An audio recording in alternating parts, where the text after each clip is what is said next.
variação linguística. Como é rico e gigante o nosso português!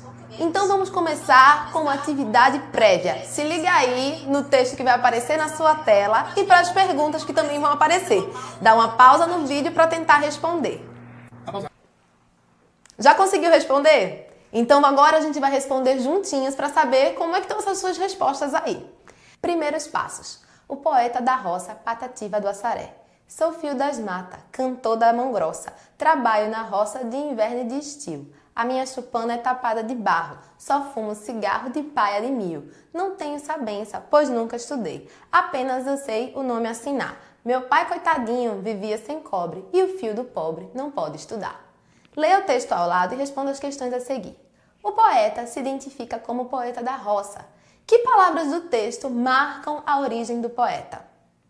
A resposta é fio, cantor, trabalho, paia, sabença, assinar e estudar. O poeta da roça, em seu poema, afirma que é fio das matas e, por isso, diferente de outro poeta de outro lugar. Você sabe que outro lugar pode ser esse? Seria o poeta da cidade grande, aquele poeta que teve acesso ao estudo, o poeta estudado. Terceiro, muitas pessoas afirmam que o jeito de falar e escrever de Patativa do Assaré é errado. Por que você acha que o poeta escolheu escrever dessa forma seu poema? Ora, a intenção do poeta era de representar seu povo, o povo da mata, o povo da roça. Se ele usasse outra linguagem, uma linguagem da cidade, não conseguiria ser, de fato, fio da mata. O que você acha? Patativa do Assaré escreve certo ou errado? Aposto que você disse que ele escreve errado, mas eu tenho uma resposta aqui para você. Nenhum, nem outro, nem certo, nem errado.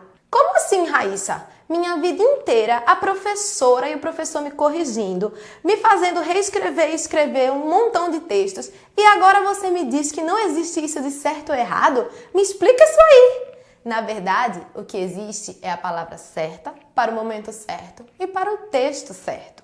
Textos podem ser formais ou informais. O texto informal é aquele em que há intimidade e familiaridade entre as pessoas que participam do texto. Por exemplo, o texto que você fala com seus colegas, o bilhete que você deixou para sua mãe. Já o texto formal é o contrário do informal. Não existe familiaridade entre as pessoas que participam dessa interação. Não existe intimidade. Então seria uma linguagem mais próxima da gramática, a linguagem mais próxima da linguagem escrita, como por exemplo quando você tem que deixar uma carta escrita para o diretor da sua escola. Então, na verdade, nós temos que adequar a nossa forma de falar e de escrever para cada situação. Como aconteceria se você tivesse que escrever uma carta para o presidente da República solicitando melhoria nas escolas? E o que você escreveria se tivesse que dizer para sua mãe que não quer lavar aquela louça e sim assistir TV? Bom, temos duas opções. Para o presidente, você diria, sou filho da minha maninha? Acho que não. Na verdade, seria considerado inadequado, seria considerado informal demais para o tipo de texto que a gente quer entregar. Já para sua mãe? Claro que sim, ainda vai mexer um pouquinho com o emocional dela, justamente para ver se ela tem piedade de você. Se você fosse falar para o presidente, excelentíssimo senhor, estaria muito bem adequado. A formalidade ela é bem-vinda para conquistar o público nesse caso. Mas se falasse excelentíssima senhora, acho que a sua mãe já sentiria um pouco que você, com essa formalidade toda, está querendo algo a mais e ela talvez endurecesse o coração e não liberasse você de lavar os pratos. Então, quando seus professores corrigem os seus textos e pedem para você reescrever, provavelmente o que eles estão pedindo é para vocês adequarem o tipo de linguagem que está usando ao texto.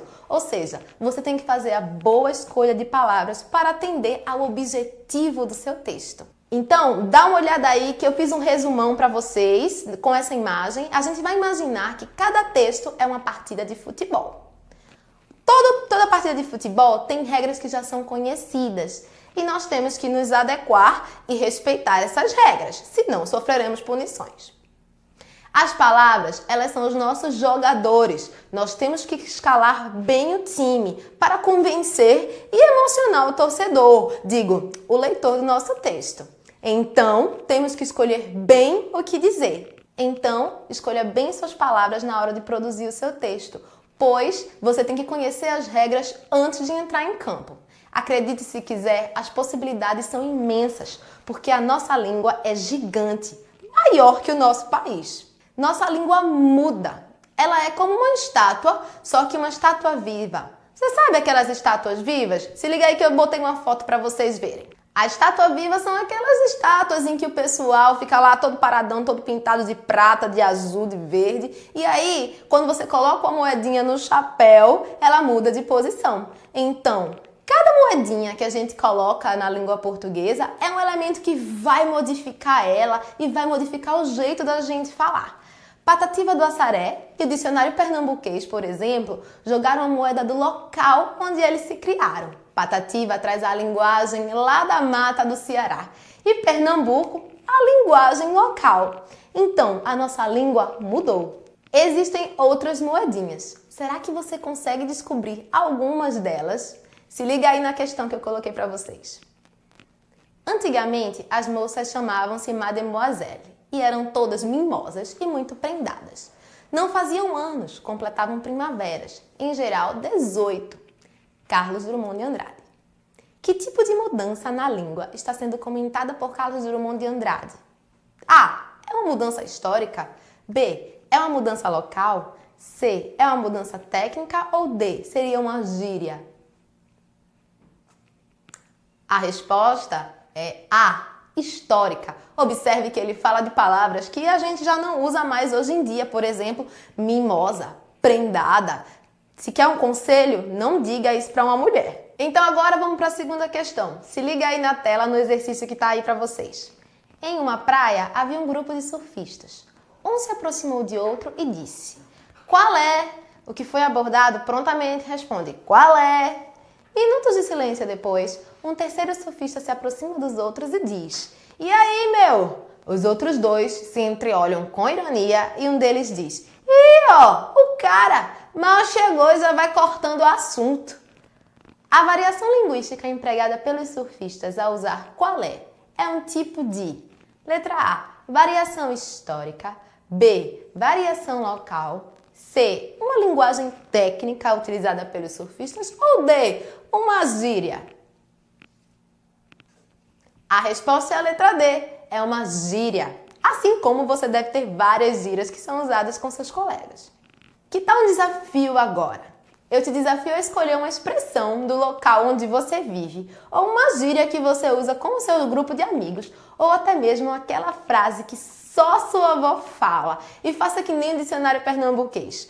Coloca aqui a sua contribuição junto com a definição do que isso quer dizer e posta aqui nos comentários. Vamos mostrar que a nossa língua é tão imensa que somente no nosso bairro cada um tem um jeito diferente de falar. Muito obrigada e até a próxima aula!